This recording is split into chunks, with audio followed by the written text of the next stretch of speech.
జై స్వరాజ్య టీవీ వారికి ప్రత్యేక ధన్యవాదాలు.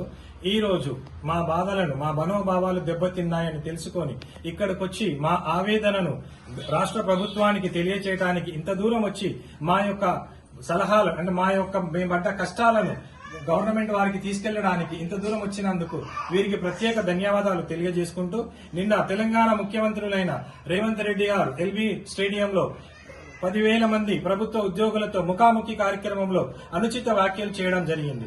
ఎవరిపైన అంటే ముఖ్యంగా ప్రైవేట్ టీచర్ల పైన చేయడం జరిగింది. ప్రైవేట్ టీచర్లు అంటే మీకు అంత చులకదనమా? మాకు క్వాలిఫికేషన్ లేదా? మేము అర్హులం కాదా? ఒక్కసారి మీరు వచ్చి ప్రైవేట్ స్కూళ్లలో చూడండి, మా యొక్క అర్హతలు ఏమిటి, మేము ఎలా బోధిస్తున్నాము. మేము ఒకవేళ మంచిగా బోధించకపోతే మీ కొడుకులను, మీ మనవళ్లను, మీ మనవరాలను ఎందుకు ప్రైవేట్ స్కూళ్లకు పంపిస్తున్నారు?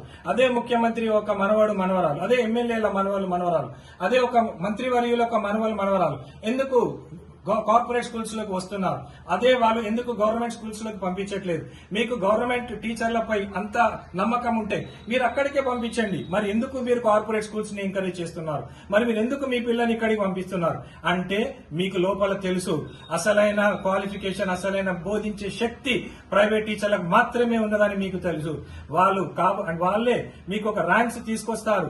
మీ పిల్లలని వాళ్ళ చేతిలో పెడితే ఒక ఐఐటిఎన్స్ గా, ఒక నీటిఎన్స్ గా, ఒక డాక్టరేట్ గా తీర్చిదిద్దుతారని మీకు ఒక నమ్మకం ఉంది. ఆ నమ్మకం కోసమే మీరు మీ పిల్లల్ని మా దగ్గరికి పంపిస్తున్నారు. కానీ నిన్న మీరు చేసిన వ్యాఖ్యలు చాలా అనుచితం ముఖ్యమంత్రి గారు. దానిని వెంటనే మీరు ఉపసంహరించుకోండి. మా దాంట్లో కూడా పీజీలు చేసిన వాళ్ళు ఉన్నారు, గోల్డ్ మెడలిస్టులు ఉన్నారు, ఎంటెక్ చేసిన వాళ్ళు కూడా ఉన్నారు. అంతేకాని డిగ్రీ ఫెయిల్ అయిన వాళ్ళు లేరు, ఇంటర్ ఫెయిల్ అయిన వాళ్ళు ఎవరు లేరు. మీకు ఒక విషయం తెలియజేయాలనుకుంటున్నాను.